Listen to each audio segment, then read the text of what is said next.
Think you're clicking onto a video for advice, then bam, bedroom. We know what goes down here. Sleep. And that's what we're talking about today. How did you sleep last night? Was it restful or restless? Did you wake up oozing with energy, or did you have to hit snooze a few times? And how do you normally sleep? Every day. See, you probably know sleep is important, but maybe you're not sure why. But you definitely know you feel better after a good night's sleep. Well, we're going to get into everything sleep related today, hence why we're in the bedroom. It's an important part of your fat loss or muscle building journey, whatever you want to do. Journey is a terrible word. It is what it is. People who get 5 to 6 hours of sleep per night will on average consume an extra 200 to 300 calories each day due to an underslept state. That will result in about 70,000 calories extra per year and about 10 to 15 pounds of obese mass. Sleep is so important for fat loss. Leptin is our satiety hormone, the hormone that tells us we're full, we're satiated, happy with the meal we just had. And ghrelin is our hunger hormone. Ghrelin tells our body that we're hungry, we're not satisfied, we need to eat more. After a poor night's sleep, leptin, the satiety hormone, gets downregulated, and ghrelin, the hunger hormone, goes through the roof. That's why after a poor night's sleep, you might find yourself hungrier than usual or craving different types of food, such as processed foods. And this is obviously less than ideal if we're in a fat loss phase, as it will make dieting harder than it needs to be. There was also a study done that took 2 groups of people, put both groups on the same calorie deficit. However, one group got 5 to 6 hours of sleep. The second group got 7 to 8 hours of sleep. Both groups lost the same amount of weight because they were consuming the same amount of calories. However, the group that got 5 to 6 hours of sleep lost 70% fat they lost 50% fat and 50% muscle tissue. Group number 2 that got 7 to 8 hours sleep, they lost 50% fat, 50% muscle. So what does that tell us? Better sleep will allow you to preserve the muscle that you're training so hard to build and retain. While you lose weight, it's important that we keep that muscle, and by getting a better sleep, you increase your chance of retaining that muscle. You could argue that sleep is more important than training, steps, nutrition. However, this isn't a false dichotomy. It's not one or the other. A better way to look at it is that every system in your body runs more efficiently on a good night's sleep. So hopefully I've done a good job of explaining why sleep is so important for you right now. And we're going to get into everything you can apply to your lifestyle to help improve your sleep if it needs improving. We're going to look at 4 key areas: morning routine, nighttime routine, stress management, and sleep-based supplementation. Starting with the most important one, morning routine. When people think of a good sleep, they often don't think about their morning. However, let me tell you, it's very important. And it's very important because of our circadian rhythm. The circadian clock we have is our internal clock, and it's a group of cells in the hypothalamus that respond to light and dark signals. Very sciencey based, smart stuff. In simple terms, our brain responds to light and dark signals. So first thing in the morning, it's a really good idea to expose yourself to a really bright light, and that will set off our circadian clock and help improve our sleep drive for nighttime. So when I wake up first thing in the morning, usually it's pitch black in this country. However, this time of the year it's starting to get a little brighter. So if I can't use the sunlight, which sunlight is ideal, if you can't use that, just find the brightest light in your house or get your phone, turn on the light and shine it right up to your eyes.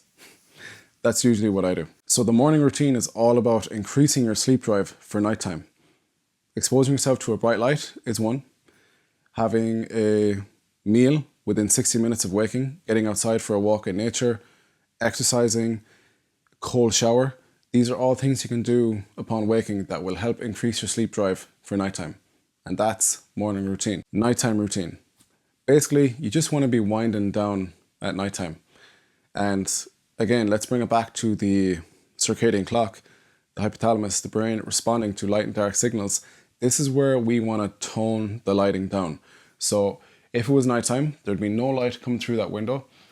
If the light was on out in the hall, I would make sure to knock that off because I don't want any light coming into my room. I'm going to dim all the lights.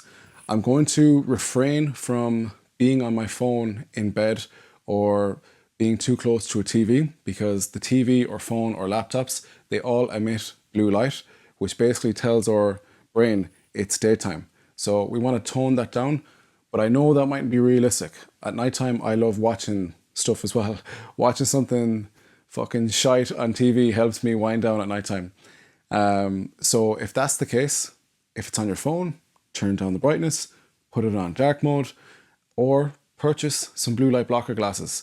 They stop some or most of the blue light that comes through these screens. So that can be a nice thing to do at nighttime to help with the light that comes from TV, phones, or laptop. Now, you might have been wondering, did somebody punch me in the nose and that's why I'm wearing this? No, this is a nasal strip. It helps. It's almost like a plaster or a band-aid that goes on your nose and pulls open your nose to open up your nasal passages a good bit more. See, I'm someone who struggles with my nasal breathing because, I don't know, do I have polyps or sinus or something where my nasal passages are blocked quite frequently, and I mouth breathe quite a bit. You can probably hear me mouth breathing in this video. And if you couldn't, and now you're aware of it, I'm sorry. So what's the deal with breathing through your nose? When we breathe through our nose, it helps put us into a more relaxed state, known as our parasympathetic state. And we want to be more relaxed when it comes to nighttime, especially. When we breathe through our mouth, it can stress us out a good bit. Think about when you're like hyperventilating people later. Think about when someone's hyperventilating, what are they doing? They're shallow breaths, breathing through their mouth. They're very stressed out. But when you're breathing through your nose, it's quite calming. So I tend to wear these at nighttime. They help with snoring too, which is great, and great for whoever sleeps beside you or in the same house, because I can snore the whole house down. They're inexpensive. They're quite irritating for the first 10 minutes when you have them on your nose, but then you forget about it. So these are actually a big help for sleeping at nighttime. Number 3, stress management. Now, there's no way of avoiding stress unless you want to just stay at home all day and not go outside. Stress is a part of life, and not all stress is created equal. There's good stress and bad stress. Like when you're training, that's a good stressor. We're putting stress in our body in order to elicit change. However, then there's the bad stress, the type of stress that you get yelled at work, you make a mistake, you and your relationship, you and your partner, are having an argument, the dog may have shit in the floor. This is all bad stress. Now, for everything in the world that stresses us out, we have things to manage and mitigate that stress.